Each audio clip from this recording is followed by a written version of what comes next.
ఈ సంవత్సరము స్త్రీలకు సంబంధించి కన్యారాశి వాళ్ళకు వచ్చినటువంటి సమస్య అతి ముఖ్యమైన విషయం ఏమిటంటే, మీరు మీ భర్త మీద రివెంజ్ తీసుకోవాలి అనేటువంటి ఆలోచన వల్ల మీరు మీ జీవితాన్ని నాశనం చేసుకునేటువంటి అవకాశం కనిపిస్తూ ఉంది. ఇది ముఖ్యమైనటువంటి విషయము. జాగ్రత్తగా ఉండండి.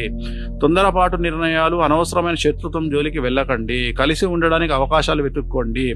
కాంప్రమైజ్ అవ్వడానికి అవకాశాలు వెతుక్కోండి. కుటుంబంతో సన్నిహితంగా ఉండడానికి అవకాశాలు వెతుక్కోండి. కుటుంబంతో బాగుండడానికి ప్రయత్నం చేయండి.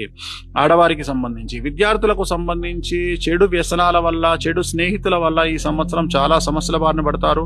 ఉత్తీర్ణత శాతం తగ్గుతున్నాయి, మార్కులు తగ్గుతాయి. కొంతమందికి కొన్ని సబ్జెక్టు ఫెయిల్ అయ్యే అవకాశం ఉంది. మీరు కోరుకున్నటువంటి యూనివర్సిటీల్లో కానీ, కాలేజీల్లో కానీ సమస్యలు అంటే సీట్లు రాకుండా బాధపడే అవకాశం ఉంది. వీసాలు రిజెక్ట్ అయ్యే అవకాశం ఉంది.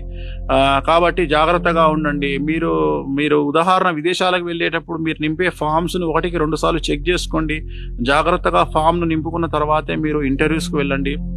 అలాగే విదేశాల్లో ఉండేవారు పేపర్ వర్క్ జాగ్రత్తగా చేసుకోండి. లేదంటే పేపర్లలో మిస్టేక్స్ వల్ల మీకు ఉన్నటువంటి అవకాశాలు కోల్పోవడము, వీసాలు అవ్వచ్చు, ఉద్యోగాలు అవ్వచ్చు, సమస్యలు వచ్చేటువంటి అవకాశం కనిపిస్తూ ఉంది. మరీ ముఖ్యంగా ఇతర దేశాల్లో ఉండేవాళ్ళు అనధికారికంగా చేసే పనులు చేయకుండా ఉంటే మంచిది. ఉదాహరణ, ఉద్యోగం, పార్ట్ టైం జాబులు లాంటివి చేయడం వల్ల మీరు గవర్నమెంట్ దృష్టిలో పడి సమస్యలు తెచ్చుకునే అవకాశం కనిపిస్తూ ఉంది.